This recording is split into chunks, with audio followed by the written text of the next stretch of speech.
Hi everyone.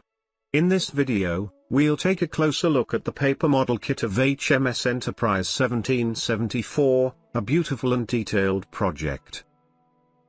If you're building this ship or just thinking about starting your own model, this video will be especially useful for you. We'll go through the contents of the kit, the printed sheets, detailed templates, and assembly instructions, so that you can better understand the structure of the ship and decide what materials you'd like to use for your own build. A ready-to-use kit for this model is available from Shipyard, the company that designed and produced it. You can find the link to this kit in the video description below. Shipyard specializes in creating high-quality model kits made from paper, cardboard, and laser-cut wooden parts. Their range includes paper models, laser-cut cardboard kits, and wooden models, as well as a wide selection of accessories, masts, sails, blocks, and more. The company's products are available internationally and have earned great respect among model builders. What makes Shipyard stand out?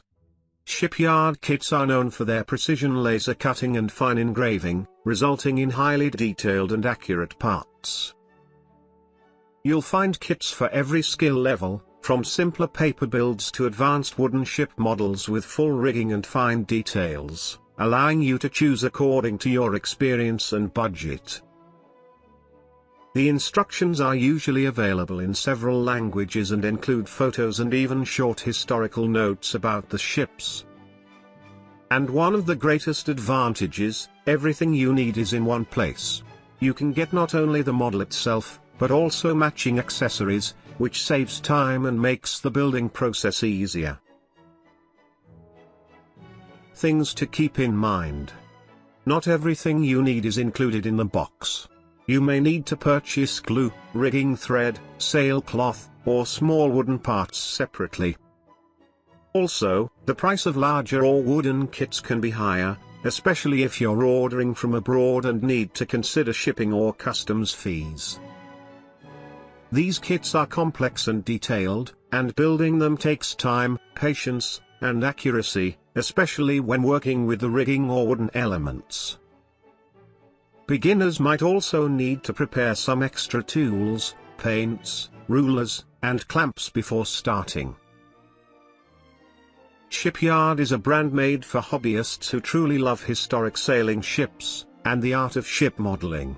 Their kits are not mass-produced toys, they're artistic and technical creations that reward careful craftsmanship. If you're serious about paper or wooden ship modeling, Shipyard is definitely a name worth knowing. And now, I'd like to untangle the fascinating web of events for all fans of Master and Commander, The Far Side of the World, the film that featured the ship known as HMS Surprise. Yes, you heard that right, this is a real, existing sailing ship, a full-scale replica of the original HMS Surprise from the 18th century. This story will also be of special interest to those who are building their own model of this legendary vessel. Author Patrick O'Brian, inspired by the real-life voyage of the USS ESSEX in the Pacific Ocean, used that historical expedition as the foundation for one of his novels, the very one that later became the basis for the film Master and Commander, The Far Side of the World. During the War of 1812, the American frigate USS ESSEX, commanded by Captain David Porter, undertook an extraordinary expedition into the Pacific Ocean from 1813 to 1814. It was one of the boldest and most distant naval campaigns in early U.S. naval history. In O'Brian's novel The Far Side of the World, 1984, Captain Jack Aubrey receives orders to pursue an American frigate, the USS Norfolk, which is attacking British whaling ships in the Pacific. This was a direct literary adaptation of the USS Essex story, only with the ship's name and nationality changed. When the film was made in 2003, director Peter Weir decided to make another change. The enemy ship became the French frigate Acheron instead of the American Norfolk. This choice helped avoid any political controversy with American audiences while keeping the Napoleonic setting intact. In reality, back in 1812, USS Essex had been refitted for long-range operations, her rigging and armament modified for the unique challenges of a Pacific expedition. She left the United States and ventured deep into the Pacific, far from any friendly ports or supply bases. Her mission was clear: to disrupt British whaling operations and weaken Britain's maritime trade during the war. The Essex succeeded brilliantly, capturing or destroying numerous British whalers and causing chaos across the Pacific.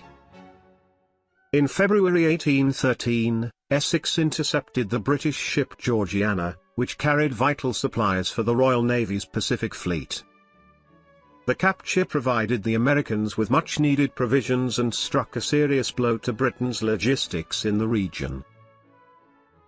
This daring voyage of the USS Essex, a lone ship venturing across thousands of miles of ocean, preying on enemy trade and facing impossible odds, became the heartbeat of Patrick O'Brien's storytelling, and ultimately, the spirit of master and commander, the far side of the world.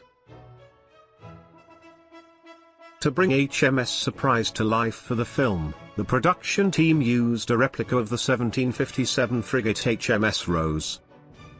This ship, armed with 20 guns, was smaller than HMS Surprise and built to a completely different design. For filming, it underwent extensive modifications. The most significant changes were made to the bow and stern. The stern was reshaped in the traditional French horseshoe style to better match the novel's descriptions. The bow also received a complete redesign. Early frigates like HMS Rose had a distinctive vertical cut at the bow, giving the forecastle a square end.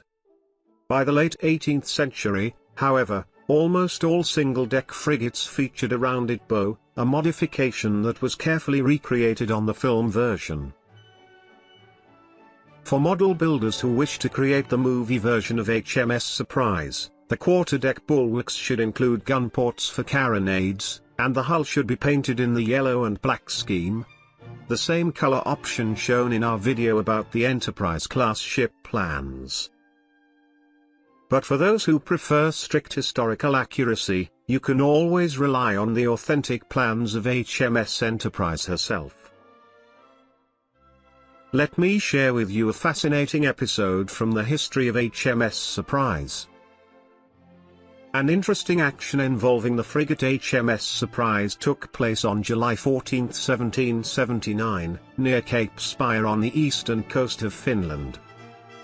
On that day, the American cutter Wildcat was captured by the British ship of the line Egmont, a powerful 74-gun vessel. But here's the twist: later the very same day, HMS Surprise, which had previously captured the Wildcat, came to the rescue and freed her. Imagine the drama on the high seas that day. Thanks for watching.